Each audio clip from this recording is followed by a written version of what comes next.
मीराबाई को उनकी माताजी ने केवल एक बार कह दिया था। कथा आती है कि मीराबाई छोटी सी थी और एक दिन बहुत जोर जोर से ढोल नगाड़े बज रहे थे, तो मीराबाई ने पूछा माँ से, ये ढोल नगाड़े क्यों बज रहे हैं? बोले किसी की बारात जा रही है। तो माँ, बारात क्या होता है? बोले जब कन्या ब्याह लायक हो जाती है तो उसको वरने के लिए पति आता है बारात लेके, घोड़ी पे बैठ के, सेहरा बांध के, नए कपड़े पहन करके, और उसको वरण करके ले जाता है। मीरा कहती है कन्या तो मैं भी हूं, तो मतलब मेरा भी ब्याह होगा? बोले हाँ तेरा होगा, तू बड़ी हो जाएगी तेरा भी ब्याह होगा। अच्छा, तुम मुझसे ब्याह कौन करेगा? मेरा पति कौन होगा? सब माताएं हंसने लगी। बोले ये कोई अभी पूछने वाली बात है? कहीं ना कहीं तो होगा, कुछ तो कर रहा होगा, जब हो जाएगा लायक तो आ जाएगा तुझे लेने। मीरा दौड़ करके गई और जाकर के खिड़की से उस बारात को देखने लगी। लोग नाच रहे हैं और एक व्यक्ति दुल्हा बन करके बैठा है, सबके मुखमंडल पर इतनी प्रसन्नता। मीरा सोचने लगी वो कितनी प्रसन्न होगी जिसको ब्याहने इतने इतने आनंद के साथ इतने लोग जा रहे हैं बारात लेके, एक दूल्हा जा रहा है। और ज्यादा मन में भाव आने लगा, अब माँ के पीछे रसोई में भी जाए, मुझसे ब्याह कौन करेगा? मेरा पति कौन होगा? माँ, छोटी बालिका जान करके माँ बार बार रोक देती है, कभी कहीं चली जाती, कभी हंसी कर देती है, पर मीरा का वो प्रश्न छूटा नहीं। एक दिन माँ बैठी थी कक्ष में, मीरा रोने लगी, मुझसे ब्याह कौन करेगा, आप बताती क्यों नहीं हो?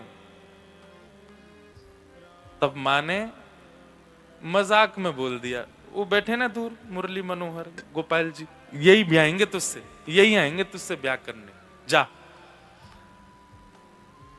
मीरा ने घूम करके देखा और बस वो पहली दृष्टि में ही मीरा को अपने पति दिखने लगे उनमें।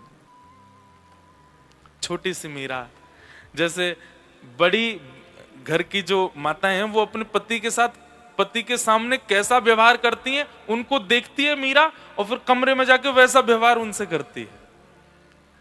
मेरी माँ जैसे मेरे पिताजी आते हैं तो नीची नजर कर लेती हैं, थोड़ा कम बोलती हैं। प्राचीन भारत की जो परंपराएं रही, आजकल वाला भारत नहीं।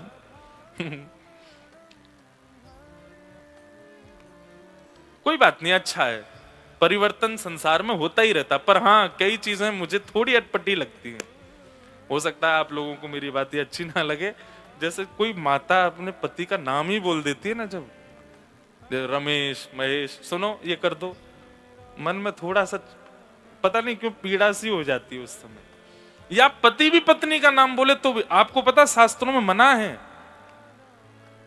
एक पुत्र का, गुरु का, अतिश्रेष्ठ व्यक्ति का और अति प्रिय का नाम नहीं बोलना, और अपना भी नाम नहीं बोलना चाहिए ज्यादा, आयु घटती है।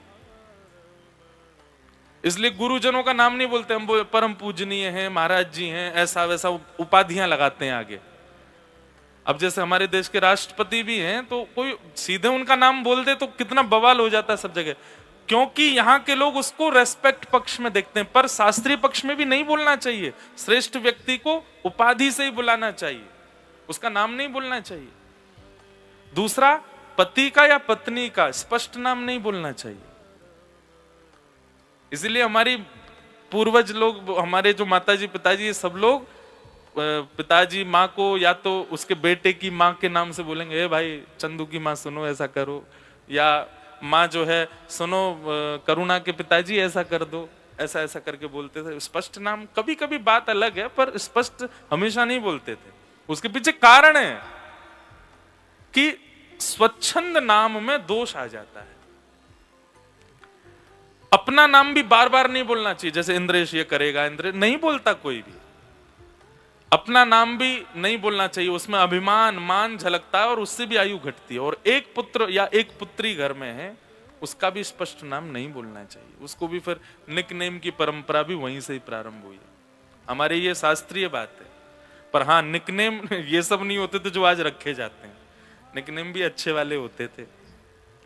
आज तो पता ही नहीं चलता कि पेट का नाम है कि बच्चे का नाम है। एक से ही लगते हैं दोनों। तो मीरा का जब विवाह का प्रस्ताव हुआ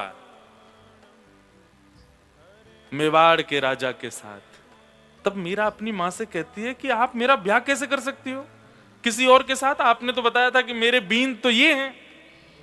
तब माँ कहती है वो तो मैंने मजाक में बोला था। मीरा बोली आपका मजाक और मेरी भावनाओं पर कितनी आहत पहुंची है उससे पता है आपको?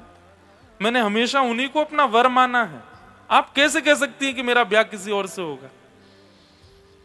मैंने स्वप्न उनका देखा है, मैंने जीवन उनके साथ देख लिया है और मैं निभाने लगी हूं। अब आप मुझे अब मना कैसे कर सकती हो?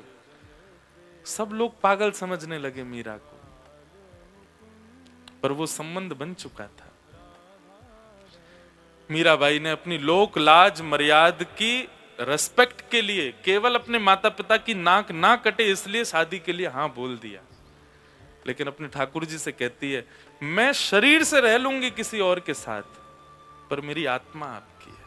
मैंने कथाओं में सुना है कि आप आत्मा का वर्ण करते हैं, शरीर का वर्ण नहीं करते। कम से कम मुझे एक बार मेरे देह के ब्याह से पहले बता दीजिए कि आपने मेरी आत्मा का वर्ण किया है।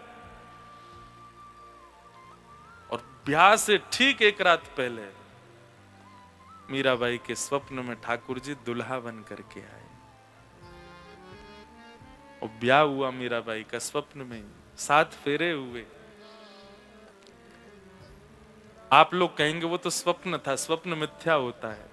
पर दूसरे दिन जब मीरा उठी तो हाथों में मेहंदी रची हुई थी, मांग में सिंदूर भरा हुआ था।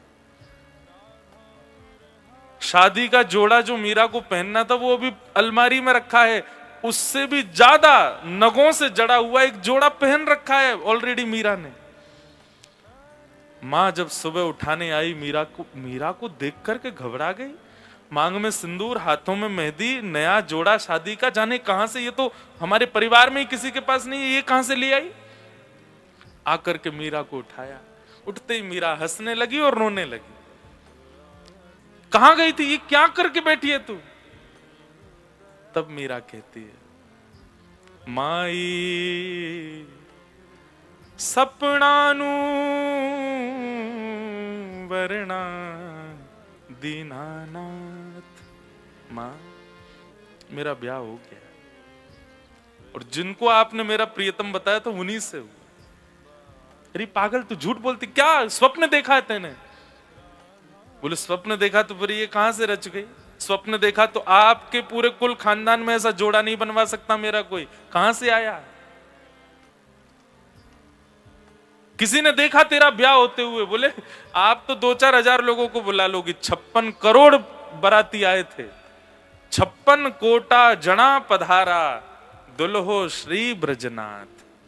दुल्हा के रूप में साक्षात श्री कृष्ण आए थे, मेरा वर्ण करके गए।